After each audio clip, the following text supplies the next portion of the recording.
Welcome to the Future of Medicine podcast. My name is Dr. Aaron Wenzel, and my hope is simple, that this show helps you along your journey to become the healthiest, strongest, and most vibrant version of you. This podcast is brought to you by Brentwood MD. Brentwood MD is located in Nashville, Tennessee, and provides best-in-class concierge primary care. Learn more about our innovative approach to primary care at brentwoodmd.com. Now, let's explore the future of medicine.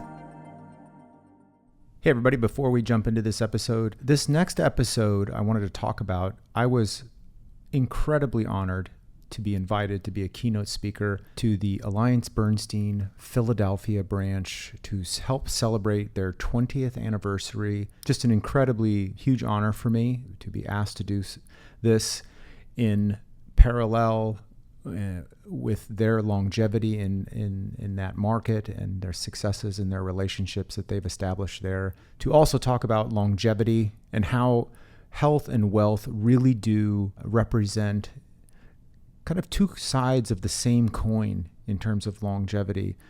You know, this idea that we're going to live a long time, we got to be healthy enough to do it, but to live a long time, we have to have economic strategy that mirrors our health ambitions as well. I really hope you enjoy the conversation. I thought there were some incredible discussions, incredible questions, and can't wait to share it with you. Hope you enjoy. Thank you again all for your trust and confidence. So tonight's theme is a little bit about longevity, the time that we've been here in Philadelphia, but we want to take a different spin on that and talk a little bit about a hot topic, and that's health longevity. And so we're looking forward to a conversation tonight with Dr. Aaron Wenzel. Welcome, Aaron. Thank you. Great to see you. You are the founder and practicing physician of Brentwood Medical Practice, a concierge primary medical practice focused on longevity and health optimization.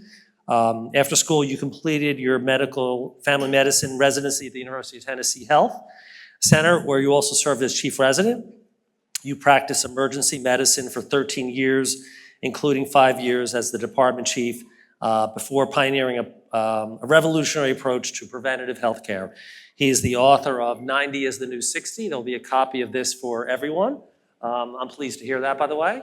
And so we're looking forward to a conversation. We have about 45 minutes or so earmarked for this, and then we'll have additional cocktails and hors d'oeuvres and desserts. We may go a little bit longer if it moves us. I have a couple of guiding questions, but we'd like to come to you for your questions, during our evening, and we have some microphones that Amelia and Sydney from our staff will shepherd throughout the office. So Aaron, welcome. It's great to see you. Good to be So here. why don't we start with the beginning? You're well known for saying that 90 is the new 60. Let's kick off our conversation and tell us why you think that's the case. I'd love to. If I could just take a quick moment and say thank you for having me. It's an honor to speak to a room full of really successful people. I'm really passionate about this subject. I also take conflicts of interest very seriously. I'm not being paid here. I'm here because I have some really great relationships with some Bernstein friends, and I enjoy doing this. Also, any of the tools or technologies I recommend, I am not invested in any of them. So just want to get that off the table so that you can hear my opinion based on my experience, not because I have some interest. Anyway, 90 is the new 60. I have not always felt that way. I, like probably all of my colleagues, are trained in a sick care model, which is basically managing disease at scale. And we've hyper-optimized over the last 100 years of managing disease really well. And some people talk about prevention, but that's not a very good business model. It doesn't make a very good investment thesis. But customers for life and treating disease long-term works pretty well. And I don't think that was the intention, but it's what we have. But what I started noticing when I got to start practicing with some folks who were highly invested in their life, and were motivated to increase the quality of their life and by extension, the length of their life, because it allowed them to spread their impact, impacting their family, their communities, their churches, the organizations they love to support. I started thinking, well, if I wanted to help people live a long time, if that was even possible, how would you do it? And kind of by experiential dumb luck and just paying attention to patterns, what I noticed was if I just reverse engineer the top 10 killers of humans, just looking at the data, if we just make a data-driven decision, there's good data on what kills us. Everyone in this room, the most likely thing to take us off the earth is heart disease. Number 2 is cancer. And you go down the list, and 7 of the top 10 are all directly or indirectly linked to something that I'm sure we'll get into later called metabolic disease. I started thinking, man, if I could really impact 7 of the top 10 and tweak a few dials, and none of the top 10 got my clients, what's going to get them? That was kind of the bedrock of it. I think fast forward 8 years now, I have a deep, deep, deep conviction that for everyone in this room, increasing the quality and the length of your life is possible. And I think if there was one message out of the fire hose that we're going to be trying to drink from tonight, wherever you are, whatever your goals are, if one of those goals happens to be a curiosity about exploring a better or a longer life, I would implore you to lean into that because I think it's possible. Will you get 30 years? I don't know. You might get 60. You might get 15. But at the end of life, what was one more year worth? One more high quality year? What's one more decade? What would that be worth to you, to your family, to your organization, your team, your charities? And even if you're only 8 and not 10, you still win. So I think it's a noble endeavor. I think the upside is compelling. And there's a lot of scary things we're going to touch on tonight, but the take-home message is a lot of these scary things are manageable if you have eyes on them and you take an offensive mindset, which will probably come up more a little later. So I mentioned at the onset, the profile of some of our clients. A good part of our clients tend to be creators, entrepreneurs, business owners, proactive, active individuals. How does that profile, not everyone, but how does that profile fit into your framework? That profile represents kind of the archetype of who comes into our world in general. It's who I am. I'm a business-minded man who loves medicine and loves his family and loves to work out and really has compelling reasons to stay alive. And I'm actively in the arena as a 51-year-old male trying to figure it out with my members. And so I think that there's a great alignment if that is the type of person in this room with who I am and who I am very comfortable taking care of. So maybe let's, and again, if you have a question, raise your hand and we have microphones we'll pass around, but maybe I'll jump in here and again, we welcome some questions. So in the book talks about a longevity framework. Can you maybe distill that for us to set the stage? Yeah, I'll go really, really fast, but basically it starts with belief. Step number 1 of living a long time is believing it's possible. If you don't believe it's possible, you'll never begin the journey. Step number 2 is believing it's worth it. If you believe it's possible, but the upside isn't big enough, you won't put in the work, apply the resources, and give it enough time horizon to do it. Step number 3 is that you need to fundamentally be your own advocate. Self-advocacy is the bedrock of this.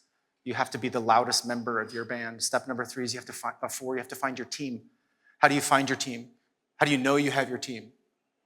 Are these health professionals, do they have the same goals, the same values? Are they aligned with you? That goes a long way in an alignment.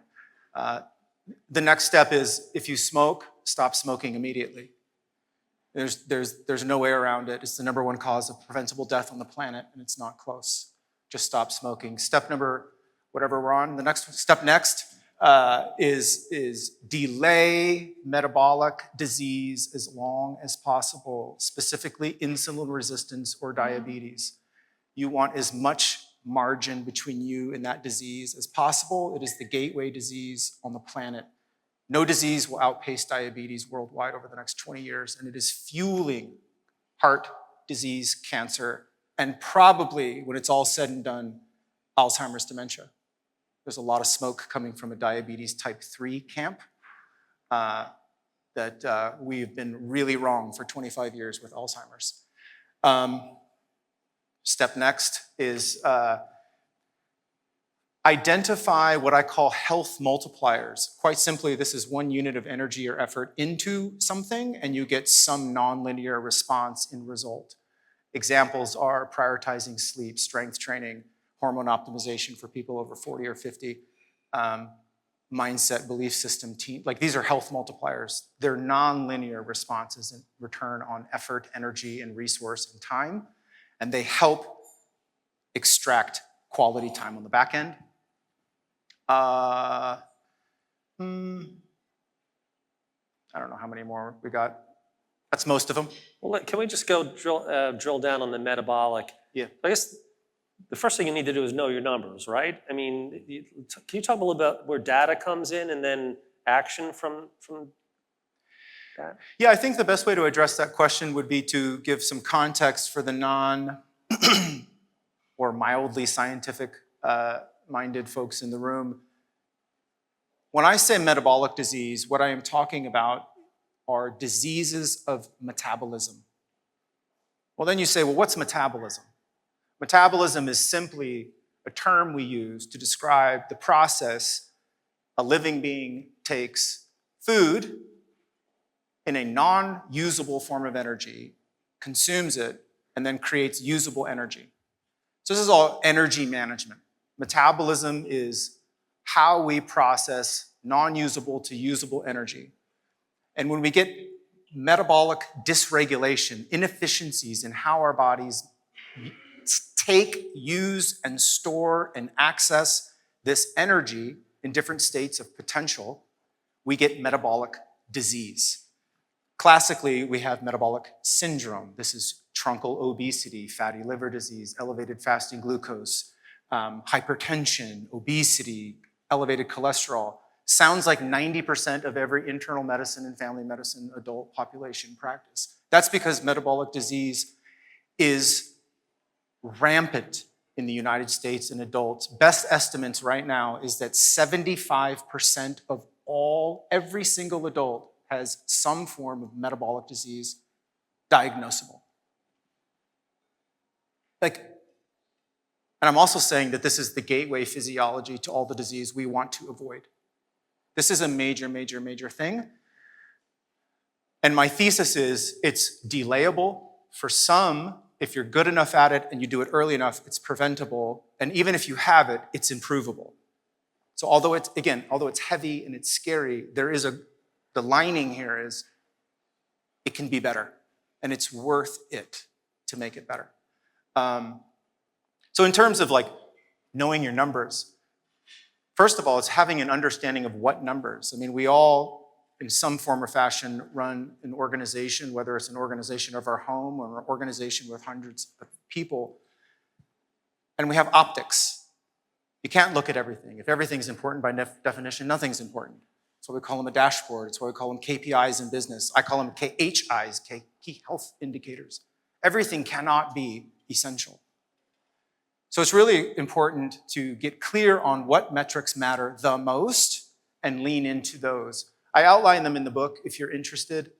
It's in there, the details. But in general, they tend to run around blood pressure, specific cholesterol markers, blood sugar markers, a number of blood sugar markers, including fasting insulin levels, because nobody wakes up one day with diabetes. Type 2 diabetes. Let me be clear. Type 1 diabetes is misnamed. It's confusing. It is not the same disease. It's completely different physiology, pathology. Type 2 diabetes. You don't wake up with diabetes. That's going on, in most cases, 5 years minimum. Sometimes 10, 15. Some people have it going on for 10 or 15 and then don't get diagnosed for another 10 or 15. So by the time you have been diagnosed, it is long established and a chronic disease that you just learned about. My father died at 66 years old. He was diagnosed and passed in 9 months from esophageal cancer. The day before he was diagnosed, he didn't have cancer. And then the next day, he found out he had stage 4 terminal cancer. It didn't happen overnight. That killer was brewing for a long time, but he was late. And I will tell you, when it comes to living a long time, if your goal isn't eliminate or delay the things that kill you with most probability, with a sense of speed and urgency, then you're hoping. And hope is wonderful, but it's not a strategy. Had he had that diagnosis earlier, he would have had a runway to consider options and get involved before it took his life. It's a cautionary tale. Then we have a question. So I'm curious, most of us get blood work done frequently for our doctors for whatever reason, once a year, whatever. From your perspective, we get these reports and then they have the range. Are those ranges like good ranges? If we are you said watch your numbers. If we are generally following that and staying inside those margins, is that pretty good? I appreciate the question. Little pretext. In labs, when you get labs drawn, those ranges that are populated, auto-populated, are based on age, gender, profile of population-based statistics. So if you're a 57-year-old male and you have a cholesterol in the population norm, the gospel, according to Wenzel, would say that may or may not be ideal. It depends. It depends on what your goals are, and it also depends on, primarily, is your goal to be normal, defined as common or average? And for some tests, it might be. But in terms of metabolic markers like cholesterol, I would argue that normal is not optimal necessarily. And this is a language shift that I had to go through personally as an individual, and then by extension to my members, where we really started leaning into changing some of the language we use, where like, hey, these are in the normal range, but are they optimal? Am I optimized? Am I optimized? And it's a more offensive mindset. It's less passive. And so it's a long-winded answer to your question, and the answer is it depends. And it, You're talking to us about watching our numbers. So we watch our numbers, compare it to these ranges, here's your range. And now you're saying to us, well, those ranges may not be useful. So what do we use as guardrails? I mean, is this like something in the book with new guardrails or? Yeah, there are. I'm just curious because the guardrails are listed in the book. If you have something specific, I'd be happy to share with you what my optimal ranges are. It's a combination of, it might be okay. To me, before ranges, it would be which metrics matter the most. Let's really drill into, because when you get that annual blood work, there's probably 197 blood tests on there, and they don't all matter. No. It's a fair question. It is a fair question. The way I would answer it is without, and maybe offline, we can drill more specifically what you're looking for, and I'm happy to give you what I would think would be for the particular thing you're looking for. But this is largely rooted in self-advocacy. What are you trying to achieve? Which goals, which metrics then most impact that result? And really looking into whether this metric, that the normal range is sufficient or not. So Aaron, we're talking about metabolic, and I think you defined earlier two things: your intake, nutrition, and then the energy, your metabolism. Can we just maybe start at nutrition, and what your thoughts are around that topic, and then maybe we could talk about metabolism and exercise, et cetera. Just nutrition in general? Yeah, just like your overall thoughts on. It's a big topic. It's a major thing. Yeah. It's in the top three. Nobody would argue it's in the top three most important things, depending on one's individual conviction and thesis. It might be number one, it might be number two, it might be number three. For me personally, the idea of nutrition historically has always been number one.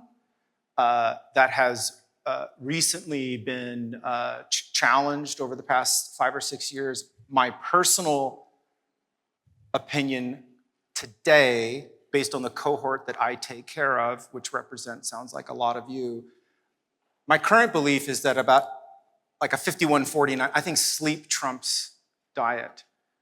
At this point in my understanding of the science,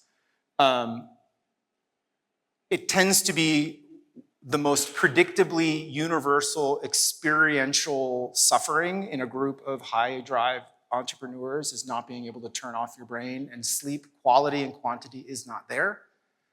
The other element is, I'm a man of science, and when I think about like graphs and time in residence and total exposure over total time, we will spend 1/3 of our existence on this planet sleeping.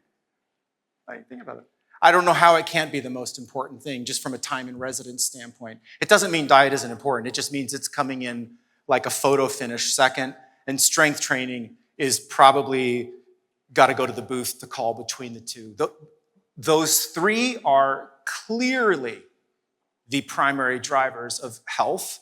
So sleep, diet, and exercise. And again, based on the individual, one of those ranking order might change. In terms of diet and nutrition, so diet is just what a species or a living organism eats to extract potential energy for usable energy. So giraffes have a diet, I have a diet. One of the most common questions is like, do you have a diet? I'm like, well, of course I have a diet. Like, I eat food. There's a lot of religiosity around dietary thesis. I have been a part of several tribes over the years, and where I sit today is, I think that, just speaking really high level, if you're eating something that wasn't food 120 years ago, it's probably not food.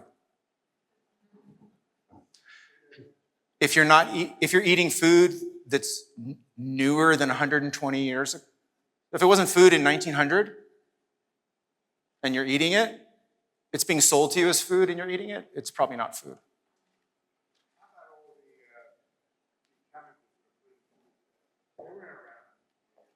Why don't doctors talk about the chemicals that are added to the food that I can't pronounce them, yet alone spell them? Neither can they. Pardon? They can't either. So why don't doctors talk negatively about the additives being put in food?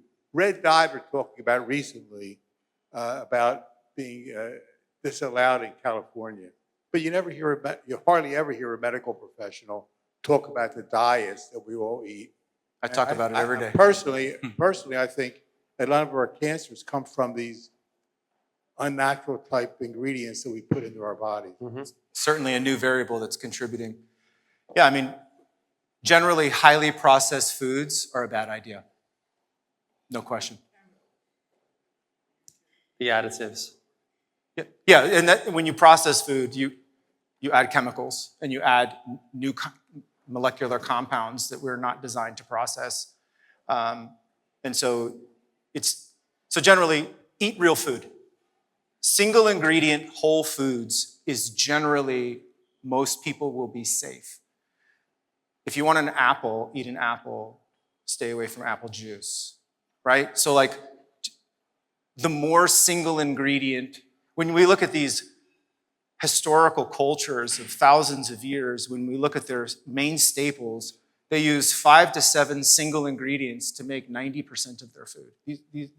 These are substances that are historically been part of the human experience for 10,000 or more documented years of human history. This food, and we have great evidence that it's real. When you start adding more than one ingredient, like a snack that has 97 items on the back, it's unlikely to be, but it creates friction, right? Because in the short term, it's not going to kill you. And so we're not dying of quick death. Matter of fact, my ER work, emergency medicine, we've hyper-optimized for quick death. stab wound, gunshot wound, stroke, heart attack, pulmonary embolism, cardiac arrhythmia. If you're gonna die in the next 3 minutes, you should be in the ER. That's where to save you. Where we have failed miserably as a society are the diseases that kill you over 40 years. And we don't get eyes on them till the last 5. And then we scramble. And that's essentially the healthcare model that we have, is this at-scale sick care management. And eating low-quality foods is part of the contributory, sleepy, under-the-radar building of disease. No question. Tom? So how much do you buy into family history is destiny? And, you know, I hear that a lot. Parents had diabetes. Your parents died of pancreatic cancer. But our parents lived very different lives than we did. How much do you buy into that? Based on the way you frame that question, I don't subscribe to it at all. Biography does not equal destiny. That's not how genetics work.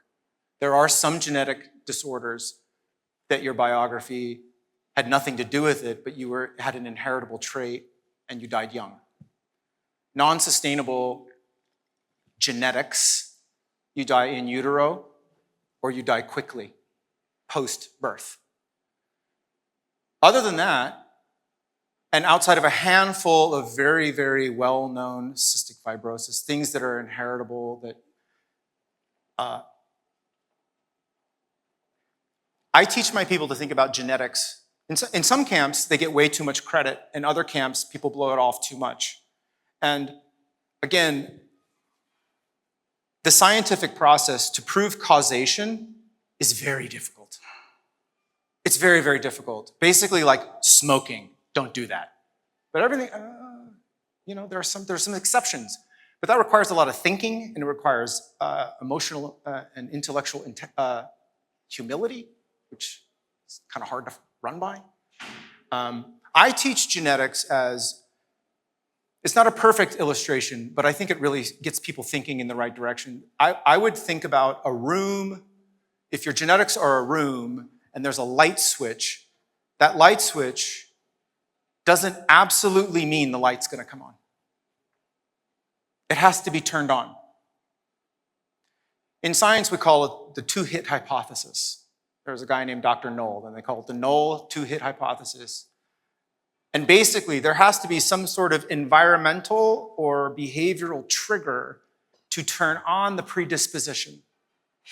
Family history is massively important in extracting risk assessment for your future. No doubt about it. If a woman has 4 generations of ladies in her family who have had early and progressively earlier breast cancer, it's not 100% she's gonna get it, but if that isn't a big red light and siren, we're missing obvious warning signs. So I think understanding your family history gives you optics on risk stratification. At the end of the day, I refer to myself as a health asset manager, no different than the wealth managers in here. Think about yourself as a wealth fiduciary. My job is simply maximize someone's health potential while simultaneously managing risk, both short-term and long-term. That's what I do. And genetics, that's like coming from a family of money. Is it your biography you won't run out of money? No. If you come from nothing, is that your biography you're not going to be able to rally? No. But it goes a long way in increasing odds. And so it's an odds management, risk management. That's the way I would encourage people to think about genetics. It is a risk. It needs to be considered. It is wildly important. But it is not biography, my opinion. Alcohol. The question is, what are your thoughts on alcohol? You said we got how much? Yeah, we could. I have spent an incredible amount of time thinking about this. So I give this answer on the back end of a lot of thought, both personally and how I want alcohol or not want alcohol in my own life and how I'm going to manage that and with my patients. What I would say is, if you consume alcohol on some sort of regular rhythmic basis, whether, I would say, if you're consuming alcohol less than once a month, it probably doesn't matter. Assuming that once a month isn't binge reckless behavior. Like a glass of wine, a bottle of wine, a cocktail once a month. Total exposure over total time probably does not matter. However, if you consume alcohol on a weekly basis, let's say, or a daily basis, I would audit that consumption for friction as you think about it. Is there friction in terms of conviction, in terms of values, belief systems? Is there friction demonstrated by I'm absorbing negative impact? I can't control my weight, my blood pressure's a little high, my sleep is garbage. I'm clearly compensating for something else that isn't going well. I don't have good boundaries at work, so I needed to land the plane. Like, if there's friction, that's usually a sign that we're underestimating its impact. The problem with alcohol is that it works. Outside of the social once a month having a drink, very few people reach for their cocktail of choice for no reason.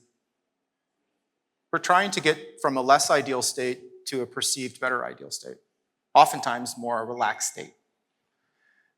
Well, it works. The problem is it comes at a cost that many people, including myself at times, have underestimated its cost. Even if it was in terms of too late of a cocktail before bed and it's disruptive in your sleep. And then if you don't recover, you wake up with high blood pressure, your fasting glucose is a little bit high, you're a little off. And because you're a little off, you don't make good decisions, so you eat a little bit worse lunch. And then, like, it can really,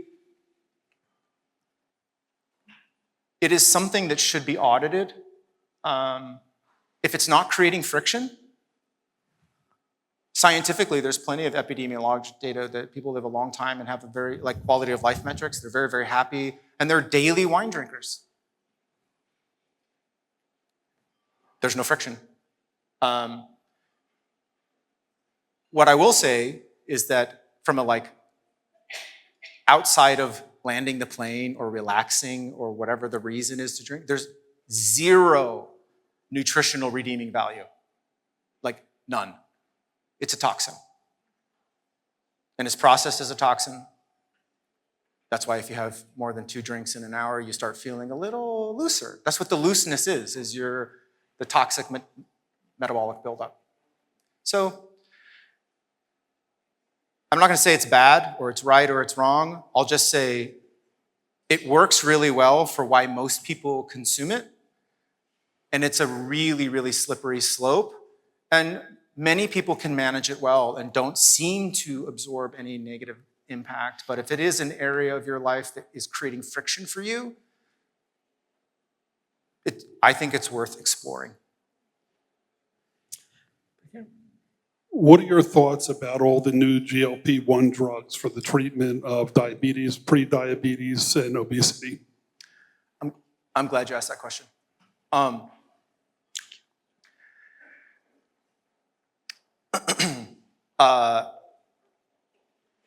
I have been on record as saying I think the GLP-1 agonist class, which are the Ozempic, Wegovy of the worlds,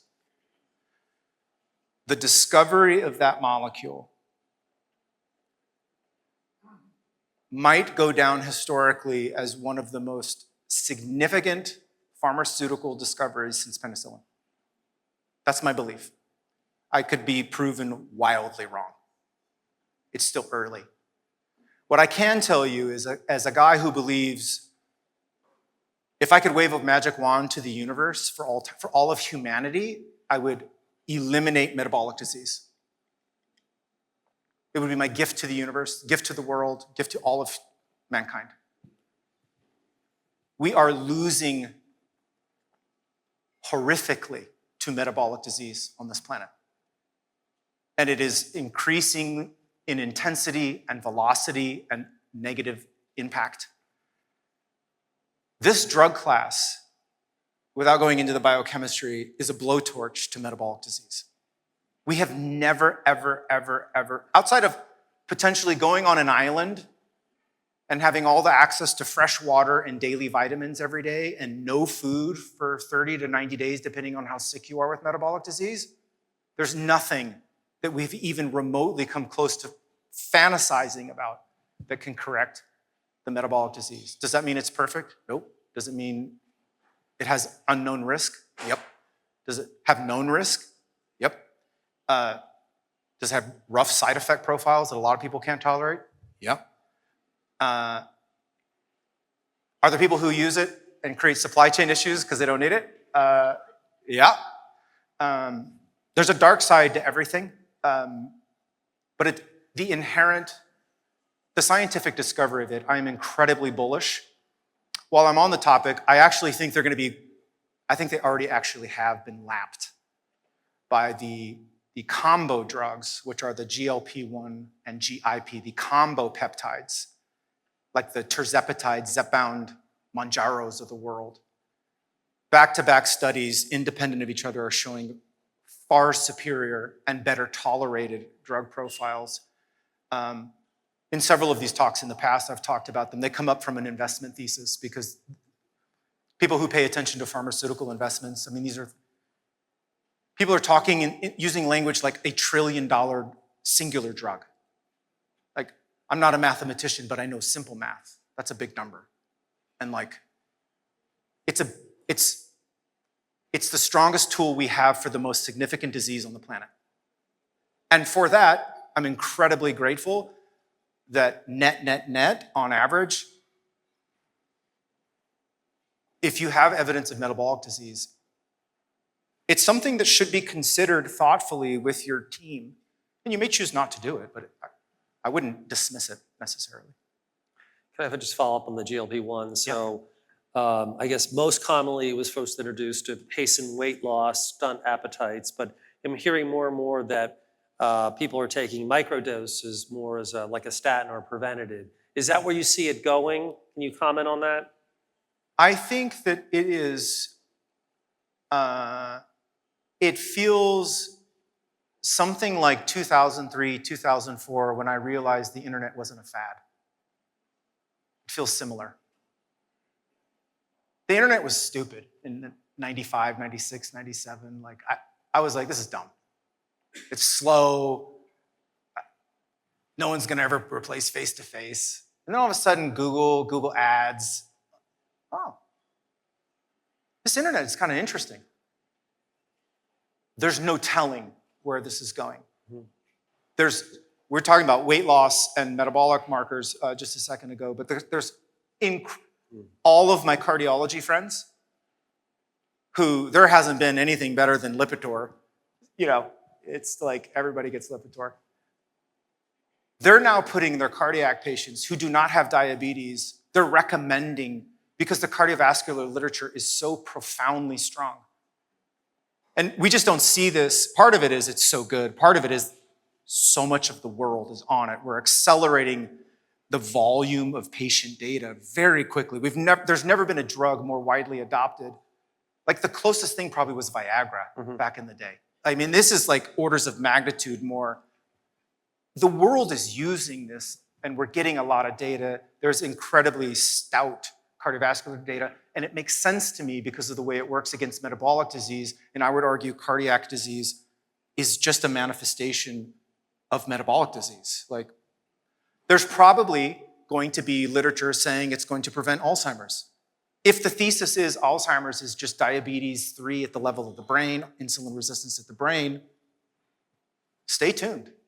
We're seeing it in addiction centers. I have friends in the addiction space. They're using GLP-1s because it settles down the dopamine center. It calms down cravings, creating bandwidth to do deep work, creating bandwidth to create new habits when they're not being hounded by these unovercomable cravings. Like, it's not just a weight loss drug. This molecule has profound early evidence of its efficacy, there's still a part of me that's like, oh, but it's so early, and I hate getting loud about a medicine so early. And it is early, but it's hard to call a shot this early, but there's so much volume and so much. I mean, so this all comes with it. Stay tuned, but we've never seen anything like this. Danielle, you have a question? I do. So with the mental health crisis that this country is facing right now, what are your thoughts on making that a priority as well? What was the question? For the mental health crisis that is currently boy, going on in this mental country. So what are your thoughts in regards to, you mentioned the priorities of strength training, diet, sleep. Where do you see, and what's your opinion on treating mental health as one of the top priorities as well? I'm really glad you asked that.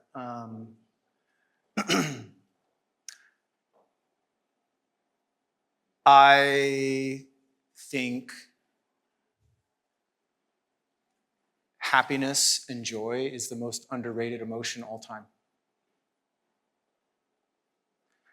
I think that if my belief is that step one to living a long, vibrant life is believing it's possible, by definition, mental health precedes that. I've spent a lot of time in the addiction space, a lot of time with substance abuse to self-medicate depression. And anyone who has suffered from depression or felt depressed, depression is the loss of hope. It is hopelessness. And to me, that's the ultimate sadness, is the one that loss of all hope. And so I think it's a really, really big deal. And I think as I talk about the top 10 killers, that 7 being metabolic disease, I think there will be a rank and order shift that is seismic, like the dinosaurs disappearing. If I'm at all accurate in my thesis around metabolic disease and the tools that we have, then we should systematically start seeing heart disease drop, dementia drop, cancer drop, liver disease drop, obesity, obesogenic diseases drop, and there will be a new rank and order.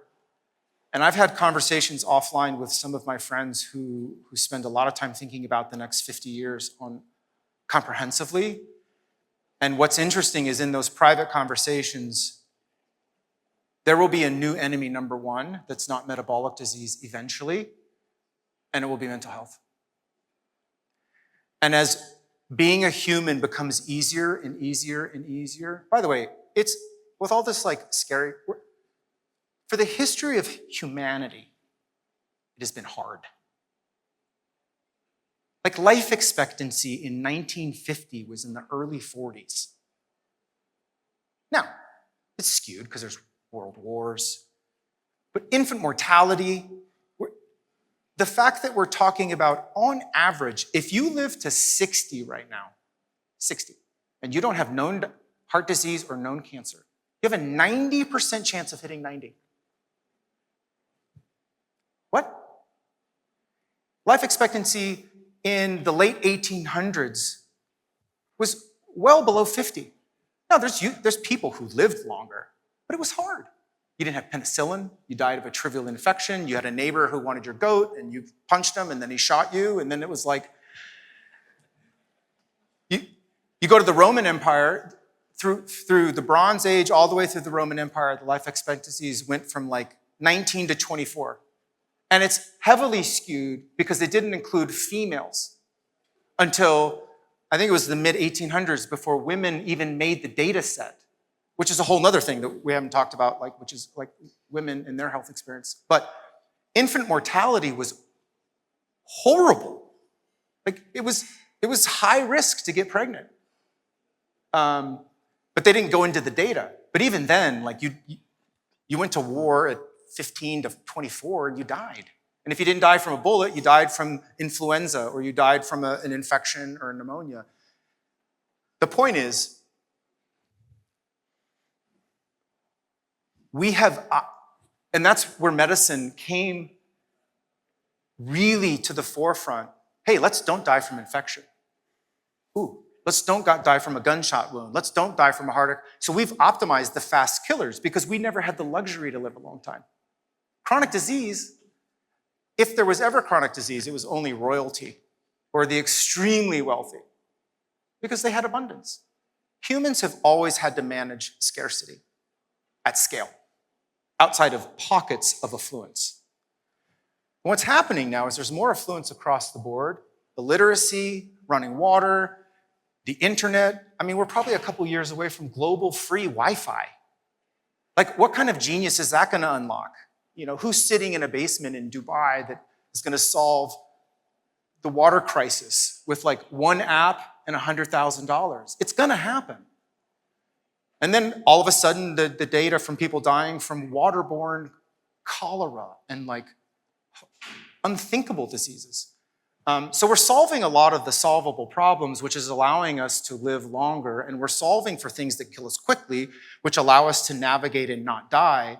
But what we're learning, and what we have learned over the last 100 years, is for the first time in recorded history anyway, we now are falling apart with chronic disease. And mental health, ongoing chronic mental health, will probably end up moving into the top 5, if I had to guess, in our lifetime. Kelly, you have a question? Yes, I do.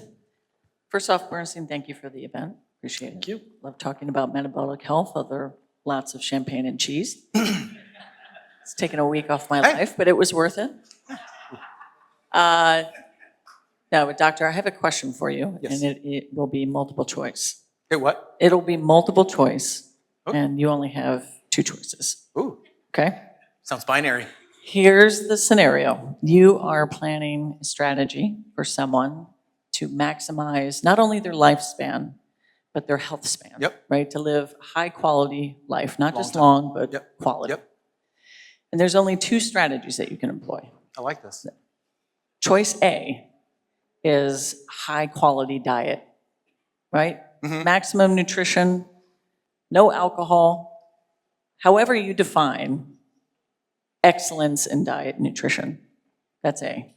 B is deep, meaningful connection to other human beings, friendships, colleagues, romantic relationships, deep, meaningful connections to other humans in your community, belonging. Mhm. Which do you choose? Which strategy do you think would result in a maximum health span? Given that question, I choose option 2, mostly because if I always tell people, it's really super easy, or it's easier when you're risk assessing, which has the bigger upside. We all want to measure upside, and let's choose the one with the bigger upside. But sometimes it's unclear how to get to upside and evaluate. So I tell people, look at, given the worst day, which would you rather manage? If neither of these work for you, which one has the highest risk of upsetting you? Eating a non-ideal diet, you will probably live well into your 70s, medicated. If you are emotionally unwell, you have an extremely high and compounding risk for not living a long time, for a myriad of reasons, in the spirit of mental health. And I think the human experience is deeply emotional, it's deeply spiritual, and it's in its ideal state, it's meant to be in community, and it's meant to be in fellowship, and it's meant to be with your tribe.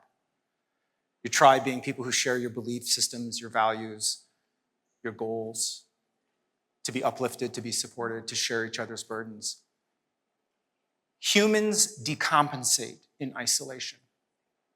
Whether they're literally the lady in the cabin on 1,000 acres with 50 cats all by herself, or walking around Manhattan in the middle of 14 million people who feels completely alone. to me, that person is higher risk for a shorter and lower quality life. I mean, we have 350, however many Americans, and 70% of them have metabolic disease. 50 to 60% of them probably have diabetes because they eat a thesis of, I just eat whatever. I mean, the ER work skews I work in like utopia right now. And I don't forget my emergency room roots. It's a war zone. And you see the worst of humanity, you see the best of humanity, all at the same time, all in real time, all together. And the amount of suffering that is happening acutely, like eating a really, really bad meal for 10 days in a row, you might puke, you might get some diarrhea, you might feel kind of off, a little bloated. 10 days of deep sadness. If they survive, they're in my ER. So that's It's a great question. a really good question. I appreciate it. Thank you. Aaron, in your opening remarks, we touched upon dementia, Alzheimer's. Does that fall in the preventative metabolic category, or is that more crossword puzzles? Can you talk more around how we should think about that? Dementia specifically? Yeah. So dementia is a generic term that we use to throw into one bucket, cognitive decline. Your ability to think, process, make decisions is cognitive function. When that declines, we call it dementia. When people use the word dementia, they usually are actually referring to Alzheimer's. Alzheimer's represents about 85% of all dementia cases. 15% is cognitive decline or dementia for other reasons. Let's say you've had multiple strokes, and the consequence of surviving your stroke is enough brain tissue was killed through the lack of blood flow or the bleed, or depending on what caused it. You can also, there's a small percentage, maybe 2 to 5%, that is cognitive decline because of chronic substance abuse. So like, for example, chronic alcohol abuse creates a long tail neurologic decline that is rooted in folate deficiency, because alcoholics are hypernutrient deficient, primarily folate. And we know anybody who's a woman who's been pregnant, you take prenatal vitamins, the primary reason is something called folate. Why do you take folate? Folate enhances spinal cord, neural cord health. The thing that wraps the nerve, that sends the electrical message in our nervous system, is supported nutritionally by folate. And so I lost myself on defining what dementia was. Well, I guess the question is metabolic, where does it fit? How do we think about preventative? Yeah. What's... Right now, the strongest indicator for dementia is family history. It does not mean you won't get it if you don't have a family history, but the scariest of risk factors in my world is I have a first-degree relative, a mom, dad, brother, sister, or multiple second-degree, so uncles and aunts. And it seems to be showing up earlier. I would cue me to be more on high alert to do screening for cognitive decline. Mm-hmm. There are some, and this is in the book, but there are some, unless you're with a doctor who's very, very proactive and staying up on literature, there's something called ApoE genotype. Has anybody heard of this? No. So ApoE is a gene. We all have it. And the way genetics works is we get half our copies from mom, half from dad, and we have 2 copies of every gene along our entire genetic code. At the ApoE site, the normal type is called type 3. We call it the wild type. It's what we would expect. It's probably what most of us are. A handful of us in here would have a type 4, a mutation. This type 4 is interesting because it's been isolated to increase risk of Alzheimer's dementia and early cardiovascular disease. There's often some sort of family history there, and it's clearly linked to this ApoE genetics. Every once in a while, we find somebody who's not just a carrier who has a 4 and a 3, but we find somebody who has a 4 and a 4. This person is at very high risk for Alzheimer's, dementia, and cardiovascular disease, and they often have a very strong family history. So for the first time, we've had basically nothing to say about Alzheimer's for 25 years, new and revolutionary. I have colleagues at UCLA doing the most advanced work in Alzheimer's dementia on the planet. And if we can get them in a room quiet enough, safe enough, they'll tell you it's probably one of the biggest failures in all of medicine in the last 30 years. We have been fervently running after plaques and tangles, which is what the brain ends up looking like when you have Alzheimer's. And it probably doesn't have any, it's probably more a consequence, not the cause. It's like developing a treatment for shin bruises because there's a shin bruise epidemic, but it's not a shin problem, it's everybody's running into their coffee table. Like we've been chasing the wrong thing. I think if metabolic disease proves to be at play with dementia, Alzheimer's type, that if it's truly, if we're finding this is really insulin resistance at the level of the brain, just like diabetes type 2 is insulin resistance at the level of skeletal muscle,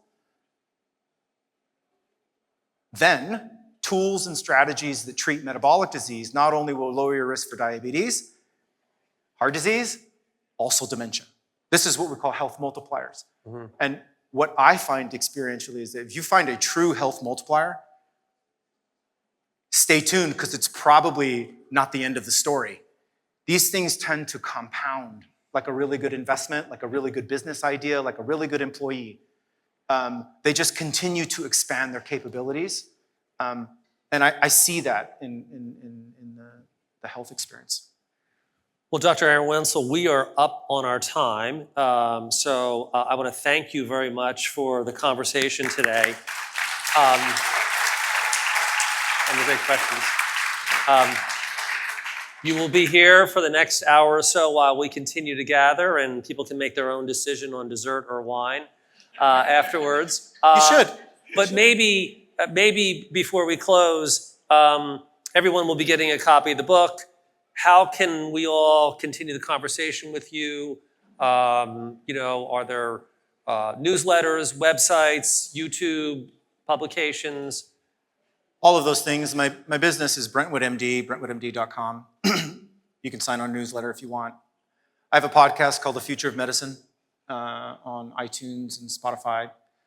The book has all of my best experiences, my best ideas, and the things that I think will matter the most in 20 years. A mentor of mine told me the first day of medical school, he said, "Aaron, welcome to medical school. Over the next 4 years, you're going to learn more than you ever have in all of your academic career combined." Problem is, half of it isn't true. We just don't know which half. And that really resonated with me because as a curious young boy who took the road less traveled into medicine, it basically said, never stop learning. Don't get romantic with what got you here. Always be willing to be a critical thinker. Always be willing to say, is what I believe true? Is what I used to believe to be true still true? And if it is true, does it matter based on my goals? And I think those are what critical thinkers would ask. And I'm not saying that's easy, but I would say it's very useful.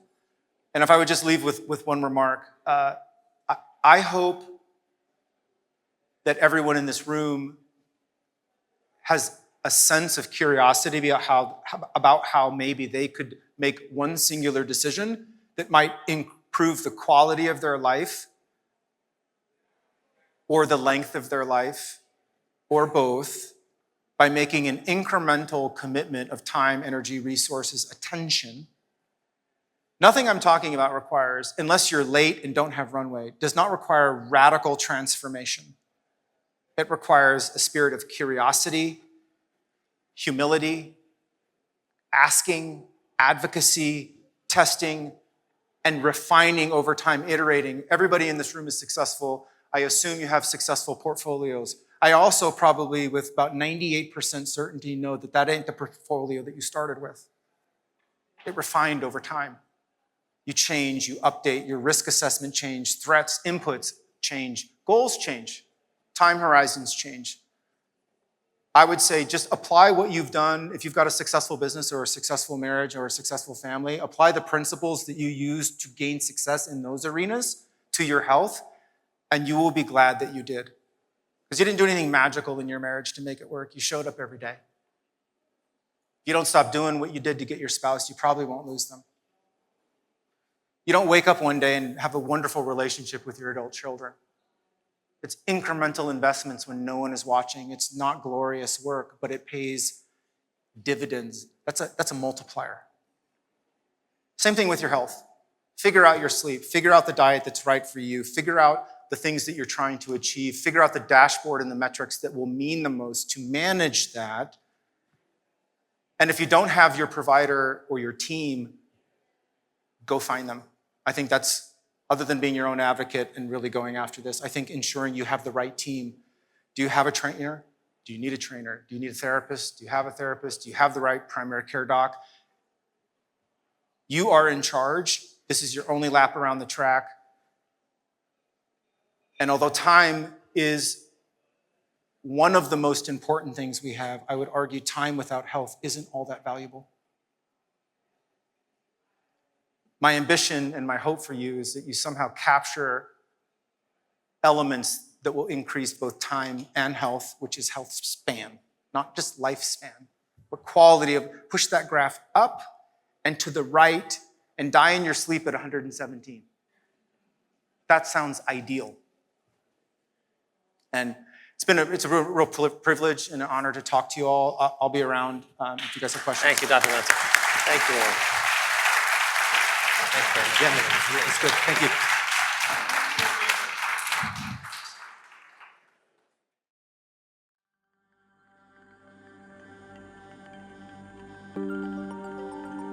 Thank you so much for your attention. It's the most valuable thing you could ever offer me, and I don't take it for granted. You can find out more about today's episode and all of the other resources we have at brentwoodmd.com. Be sure to check out all the other content we've created by searching Brentwood MD on LinkedIn, Facebook, YouTube, and Instagram. If our content has ever provided you with value, it would mean the absolute world to me if you subscribed to our show and left a review. This helps us ensure more people just like you can find our content so they can begin their journey of optimizing health. To learn more about the concierge services we provide our members, visit brentwoodmd.com. And now for the obligatory disclaimer. This podcast is for general information only and does not constitute the practice of medicine or the giving of medical advice, as no doctor-patient relationship has been formed. The content of this podcast is not intended to be a substitute for professional medical advice, diagnosis, or treatment. Users should seek the advice of their own medical professional providers.